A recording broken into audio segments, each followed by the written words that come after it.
Hi folks, and we're back. So you got Mike and Itgd. Cool. And today we're going to have a look at the not so FAQ. So basically, some questions or points that we want to raise, just having a look at the forums and things like that. Yeah. And then pretty much a selection of all the questions that we've been asked and all the rest of the staff have been asked. The idea of this is we generally go, if one person asks a question, there's about 20 people who want to ask it but haven't. That's it, yeah. And when we were speaking to everyone in giving feedback the other week, I noticed in my group I was sort of saying maybe the same thing to a few people, so try and catch it all here. And cool. Okay, so we're going to go over some of our points. We'll go over all of your points that we've found, and then I'm going to show you a few tricks in MagicVoxel, just to add some cool stuff and to fix some of the issues that the one big issue that keeps coming up. Okay, for it as well. So here we go. So some stuff we've noticed so far. Basically, the videos, obviously, they're on YouTube, and we can look at all the stats, and those stats are pretty low. Yeah, they drop off, don't they? They start well, but then I think one of the last ones was, what did we see? Something like 70 It's views? pretty low. So watch the videos. I think one of the big one is the assignment detail ones that are about week 5, sort of thing.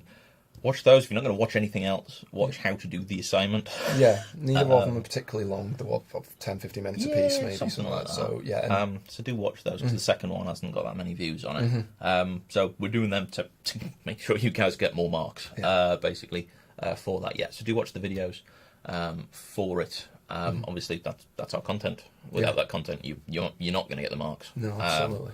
As well, they do go through everything we're kind of after for it.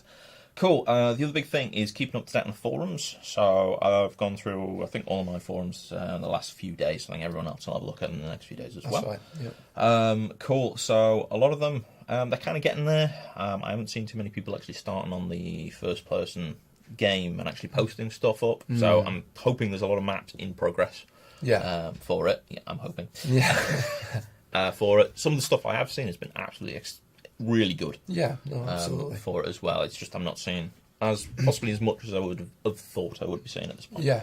But if you've got stuff with the fractured level design document, we specifically call it a fractured one, meaning that you're posting it in chunks to the forum. You don't have to post it all in one go if you don't want to. Just post it, as and when you've done each different bit. And it's just so we can give feedback, and then you can go, oh, I need more detail on this map. I'll just post it again with more detail on it. That's what this is about, rather than the second assignment, which is one big document, which is kind of one hand in.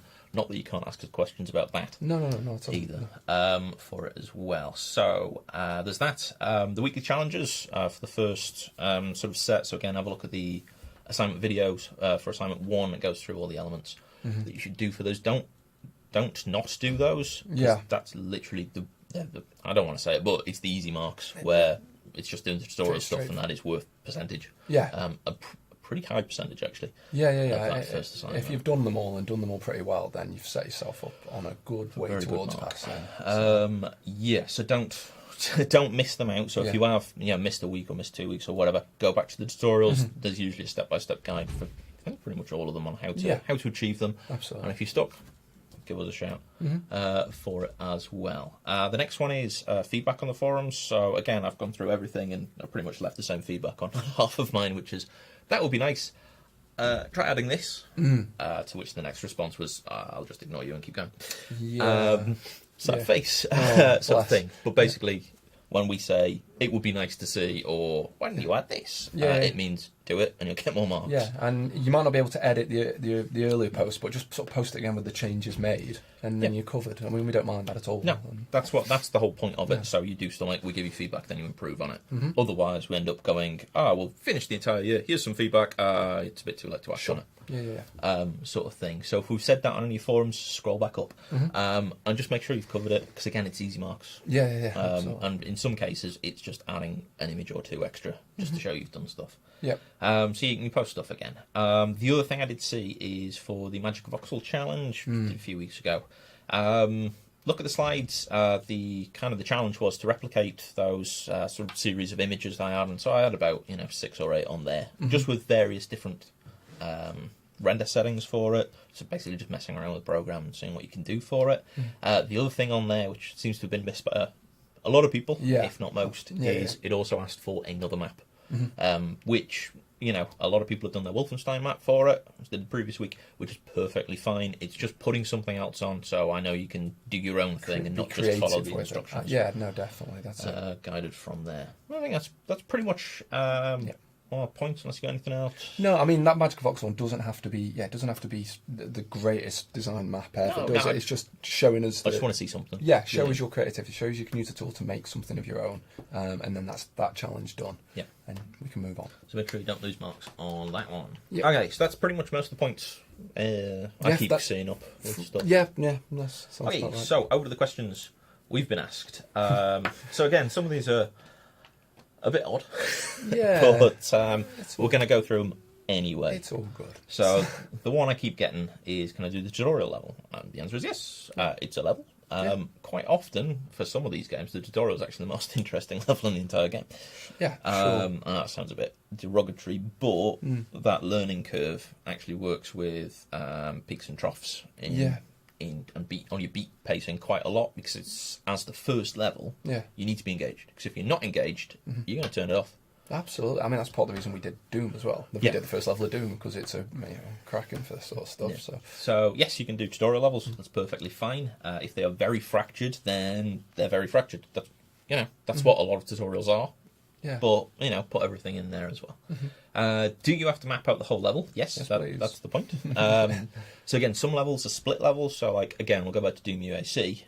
There is a split in the middle, right? But that first 3 minutes of gameplay is not the level. No, it's the whole thing. So some of them are a bit trickier. So a lot of the Halo ones, especially the early Halo ones, roll into each other. So like the first bit on the Pillar of Autumn is one level. Sure. But as soon as you hit the ground, there's about 4 levels which are intertwined one after each other, like almost without a cutscene. Right. Okay. Sure. So think about that one. It's a bit tricky. Yeah. But ask us. If in doubt, ask us. Yeah, we'll make a call.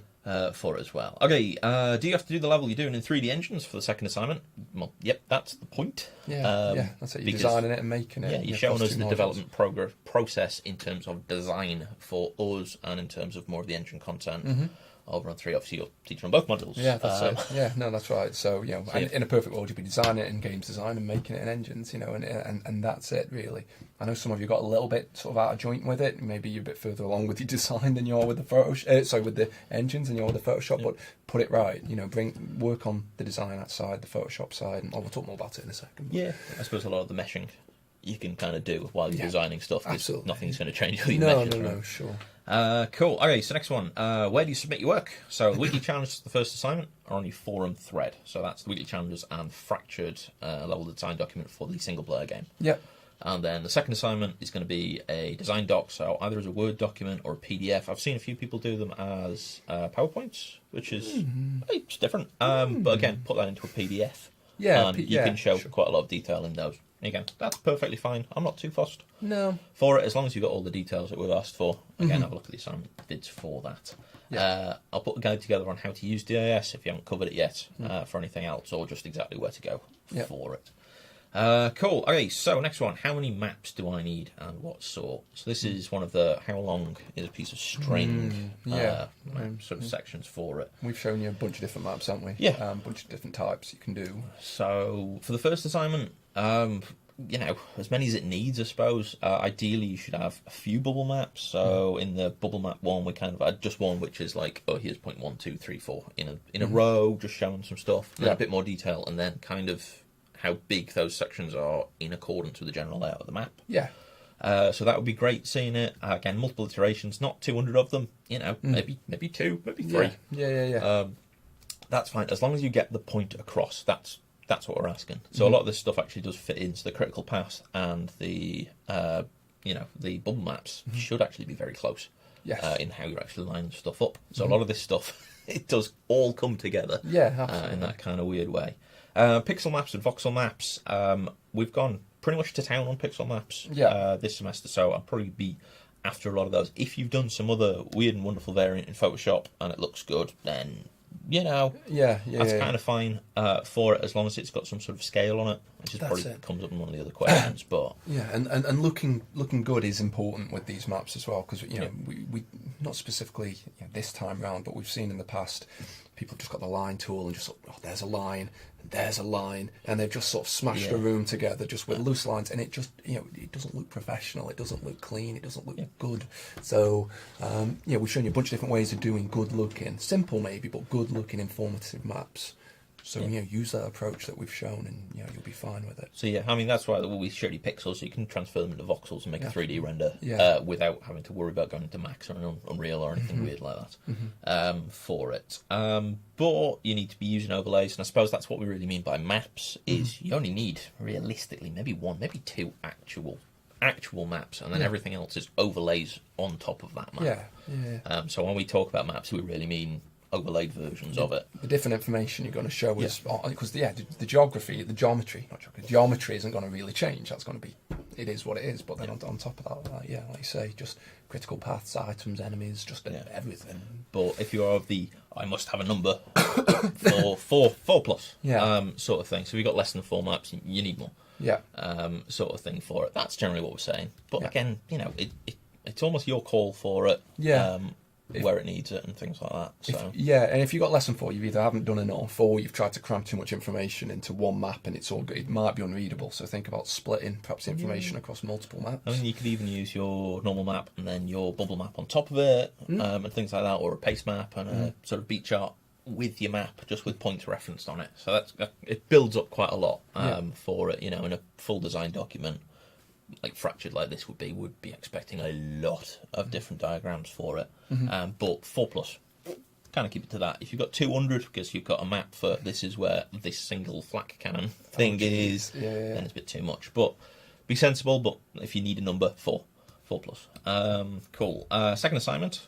We'll be looking for route maps. So we showed you those in one of those videos. That's just that kind of pinboard, just showing what it is. Again, I've had a few conversations where people have gone, "Oh, I need to add more routes into my thing because I've only got one through the middle bit," and it's like, "Yep, ta-da! Told you, brilliant." For it like that. So ideally, your route map should be done before you start meshing, but that's definitely not happened for the most part, which is fine. It's fixed for deadlines. You'll be all right. But you can kind of go back and go, oh, actually, let's just map out what I've got, and then, if I put the routes in here and here, that can actually inform you or the rest of your work. So don't think this is all last minute stuff.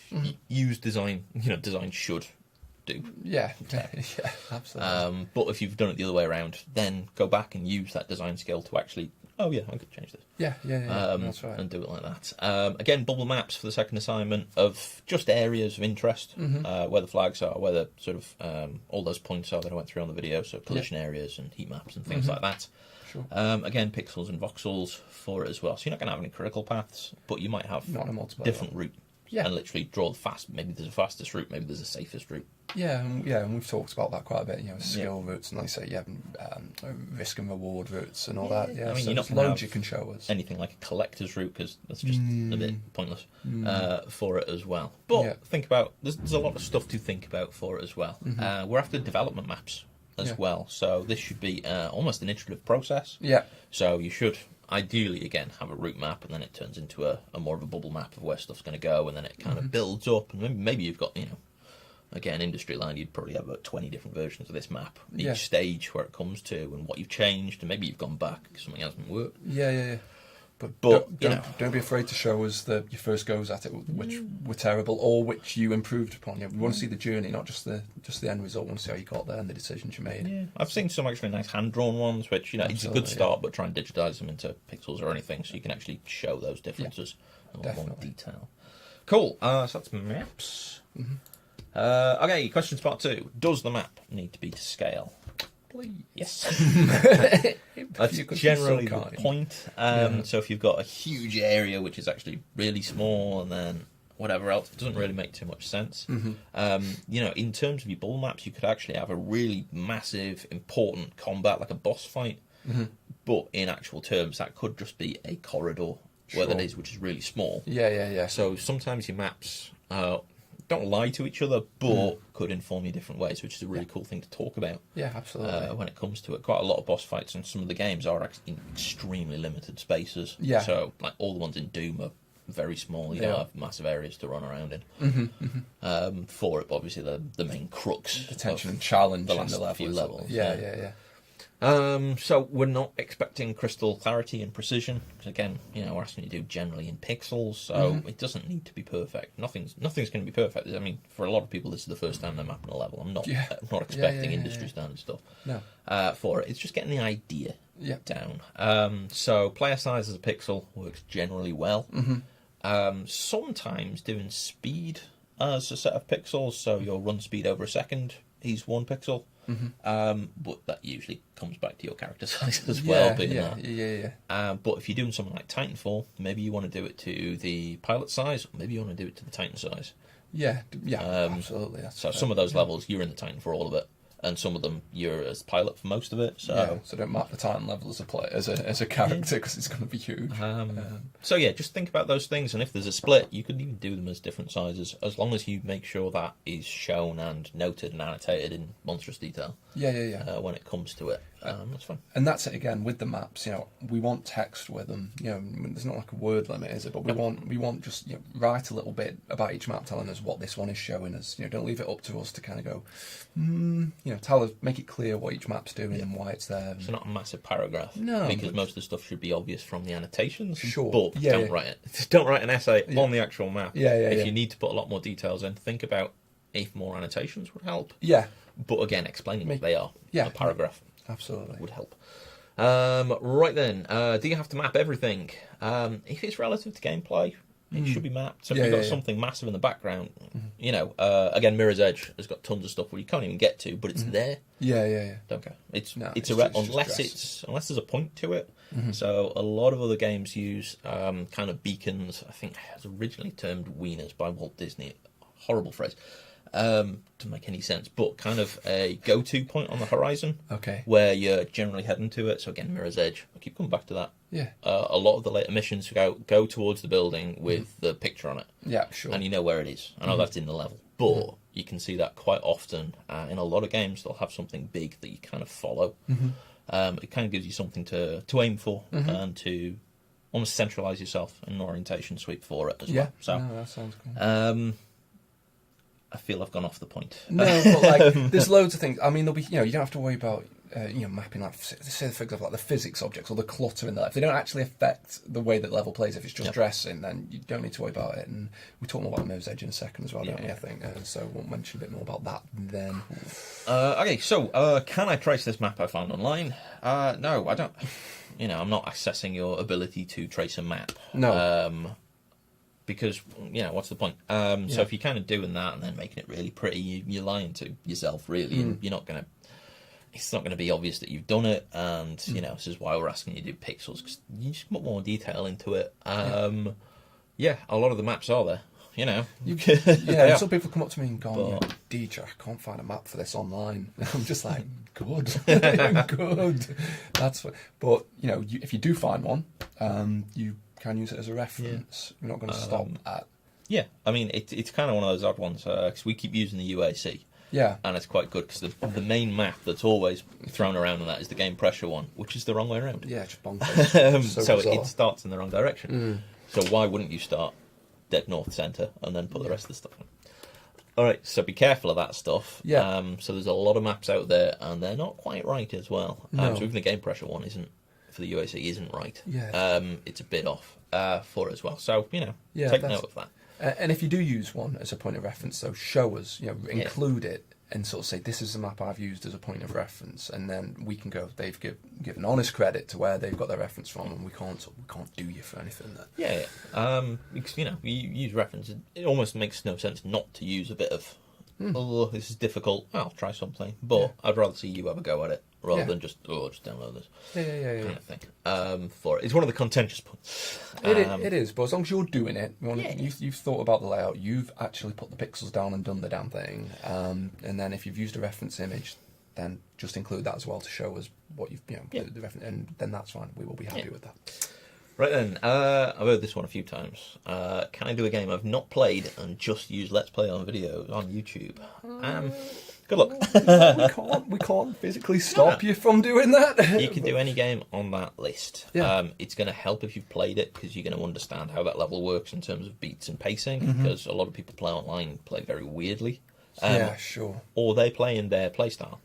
which may not be your play style of how to do it. So they may play as full guns blazing, while as the level probably didn't go for that. They're extremely skillful and they've done it.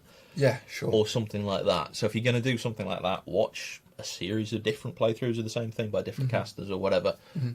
You get more of a feel for it. But some people will just go critical path. Yeah, and speed run it, and some people will spend 7 hours looking for all the hidden nonsense bits. And it's going to be difficult. So I think it's going to be really difficult if you're just doing it on Let's Plays as well. Yeah. You're just going to be rewinding and just skipping around trying to find bits and trying to pause it. And yeah, you can, but it's going to be tricky. Please, try and play the thing.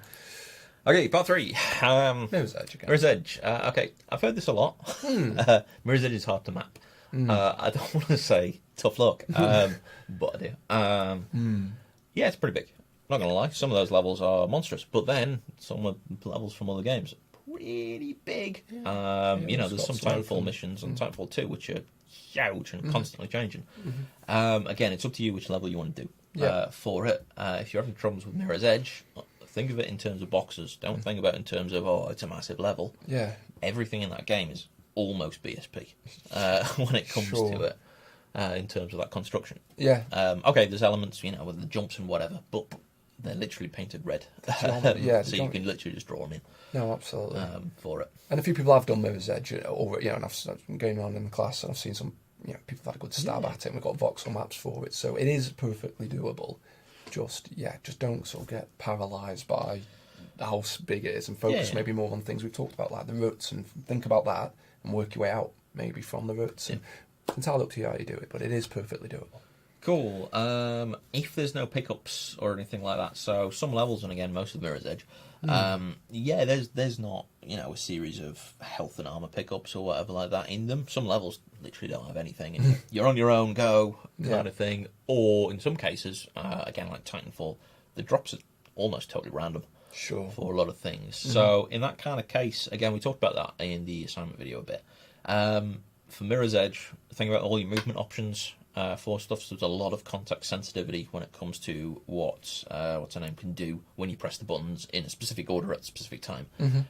Treat that as almost your pickup tables and talk about that. So when you're moving and press jump, but next to a wall run thing, that'll actually mutate that control. We'll talk about a lot about this in next semester when we talk about mechanics a bit. But that mutates what that context does and changes it. Sure. So almost everything in that game is context sensitive. For it, again, there are some weapons on some of the levels that you can pick up, and it does change the game a little bit. You can't run while carrying a gun. Sure. Very heavy. Yeah. And there are also your hidden pickups, as in the little loot drop crates or bags that are occasionally around. So if you're stuck on those, there will be movement stuff you can talk about in a bit more detail. That kind of stuff. Awesome. Cool. I don't have Photoshop. It's one of the things we can't provide, just because the licenses are one of those. Yeah. Can I use Paint? Please don't. It'll look bad, but it'll just cause you so much stress trying to do this in Paint, because you can't do layers in Paint. You can't edit some stuff out. So Photoshop is in all of our labs. So all of our stuff, which will become more accessible towards the end of the semester, when a lot of lecturers stop teaching and it goes to support. Yep. So there's plenty of places where you can probably sit down and do stuff for an hour or two without anyone bugging you. So I'd use that, or use Piskel, because again, Piskel's pretty good for it. You can use the animation frames on the left-hand side as different layers. Sure. For it as well. So there's a lot of depth to Piskel. I know it's free and easy and whatever, but it's good.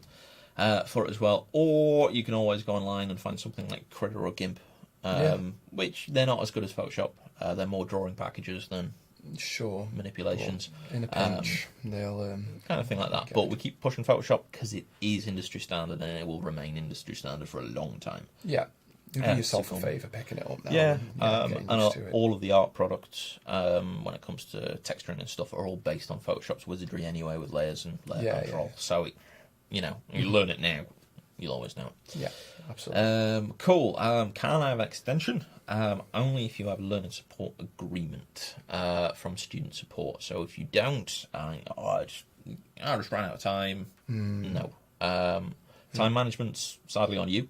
But if you have, a disability or whatever, then contact student support if you haven't already. We can sort out an LSA. Then if you email me, because I have to sign some forms for it as well. But if you don't have an LSA, we literally cannot give you an extension for it. So if you hand in late, even if it's 5 minutes late, 4 days late, we just don't mark it. For it. So that's the rules. Remember those. So make sure you don't hand this in last minute. Sure. As well. I mean, it's general stuff for it as well. No, that's it. And you will know if you've got a learning support agreement. But if you're sitting there thinking, maybe I should have one, then, like you say, go speak to student support and they'll sort of set you on the right path. Yeah, don't leave that till last minute either, because it does take a little bit of time. Well, some people were saying to me last week they've only just got theirs done. It's one of those, but don't ask for an extension if you don't have one, because we literally can't give you one. Yeah, but we've got no means of doing it, so... Yeah, so that's kind of that. Any other questions? No. Well, did we mention something earlier? That's all right. No, I think we're good. I think that's... So, yeah, I think the only other one I've heard is I haven't picked a game yet. Oh, boy. It's crunch time, pick one for it as well. If you haven't picked one, go find one of the Dooms, because they'll be infinitely cheap on Steam, or I'm sure you can find them elsewhere on the old internet. I think you can just play some online, because some of them are shovel share and things like that at the minute. Yeah. It's one of those, you're in a bit of trouble if you haven't picked a game. I imagine you have, but you know, we can help. Okay, we are going on a little bit longer than I thought, but a bit more detail is fine. So I just want to cover a few things on voxels just before we end. So a few issues and questions I've had. Obviously, we did a sort of session, and this voxel program is massive when it comes to it. There's so much more stuff you can do with it. I just didn't want to show you everything. So why can't you import your map? It's probably too big or in a weird format. So basically, if it's not PNG, JPEGs and stuff will work, but PSD definitely won't, and other stuff won't do. If it's too big, so if you've made your Photoshop map and then pasted it somewhere and then copied that image and then pasted it again, your resolution is going to be totally out. Sure. So always save your PSDs, always. For it, if the image is bigger than 126 by 126, it won't import, because that's your maximum extent for it. So, either cut it down. If you've got a really big map, you can cut that into sections and then put it down. There are some sneaky ways I'll just show you in a second to actually get some more stuff in there, but it starts getting quite complex the more stuff you've got. If you're just rendering grey instead of the level, basically it's because you've got too much in the Z-axis, which I'll show you how to fix in a second. I'll drag the program in. And one thing I do want to show you is how to make stuff transparent, translucent and emissive. Why would you? Because you can see through walls. Sometimes walls showing is useful, sometimes having it see-through and just outlined even more so. Absolutely. So I'll just drag the software in. Here's one I made earlier. Hey, nice. Look at that map. Amazing. Grab it. There we go. Okay, so your stuff should generally look like that. I've just realised I'm going to need a keyboard to do some of this. You're going to have to do this over there. So there's Deej. So if you're disenchanted voice, I'm still here. Okay. I can just commentate if you want. Yes. So if your sort of render, hopefully it should be coming out something like that. If you're rendering through the floor, it's generally because this number's too big and you've got some stuff there. But if it is, and it looks something like that, or what you can do is literally what I've just done there is if you press tab, it switches between model and world mode. So in world mode, basically you can see that greyed outline. That is basically your Z floor, so you can just lift that up until it either sits on it or whatever. So if you want to cast shadows on the floor for some weird reason, you might want to move this as well, so you're not casting shadows from up here and it's coming down. So just make sure that's above that. Go through the renderer and everything's there. So Wonderful. That's kind of the main thing, I suppose. That's the biggest issue I've seen. For a lot of it. That's an easy enough fix, isn't it? It's not too... For it, if you want to add more stuff, again, have a look in world mode. What we can do is actually add and subtract layers and tiles, and you can actually have multiple things next to each other. But try not to do that because it gets really complex because you can only have one selection at a time when you're doing some stuff. So I suppose you can give us a shout for it. Or if you give me a shout, I'll go over it.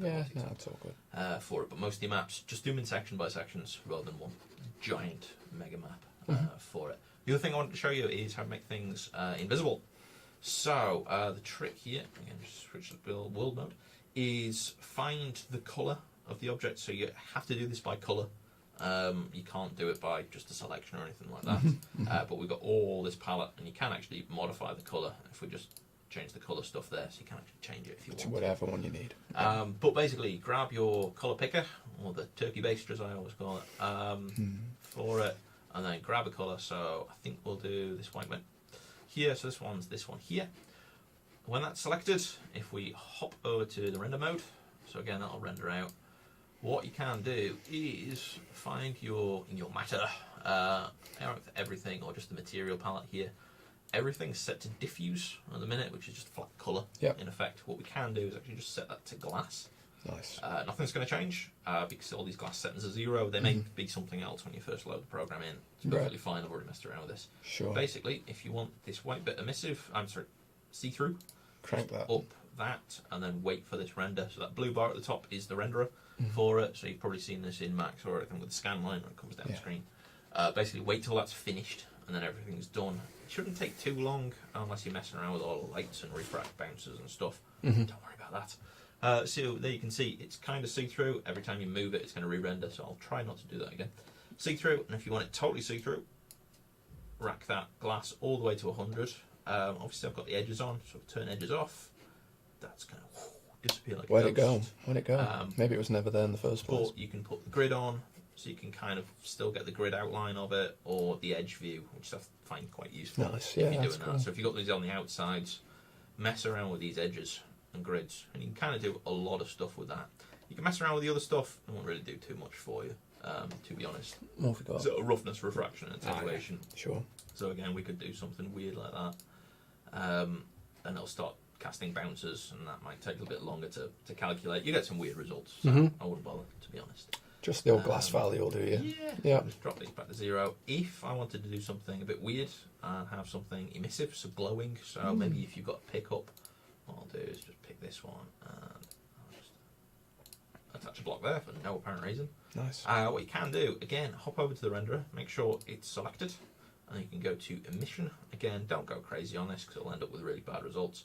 Push your emission up. So this is emission. You can start seeing it's actually glowing a little bit. So if I just zoom in on that, a bit more detail. It starts glowing, and then if you want that more powerful, holy smokes, you can push that out so it'll actually affect a lot of other surfaces in a lot more detail. Again, don't go crazy with this because it's kind of pointless. But if you wanted something to just go, oh, this is the red side, you can do that in Photoshop, or you could be a bit sneaky and just put a red light facing down, and then you can go, oh yeah, this area is all controlled by the reds. Yeah, looks in nice. this kind of case, so I could put a blue one on this side, and then that would actually make a nice kind of tangent twist to it as well. Yeah, so don't go crazy with it, but you can do some pretty cool stuff with the emissives for it, or to be honest, whatever. So, other questions I've heard, actually, when it comes to MagicVoxel is, do you want us to put our critical path in voxels? So you can do. If you really want to, you can draw that in, or you can just take your render and push it in Photoshop and then draw it in manually. Up to you, whatever looks better, to be honest. I'm not fussed. If you've already done it in voxels and you've already done it and you're happy with it, that's perfect. Some maps might lend themselves more to it than others. That's it. So for it as well. So, okay, I think I'll come back to the screen. Back, Mike. Cool. There we go. Come back. I think that's everything. This video is a little bit longer than I was expecting or hoping, but I think we've covered. But damn it, we've covered everything. Mike. Yeah, we've covered so it all. Again, if you've got any issues, questions, talk to your tutor in the support sessions. Absolutely. That's what we're there for, just to kind of map everything out and get it finished as well. So don't leave your stuff to the last minute.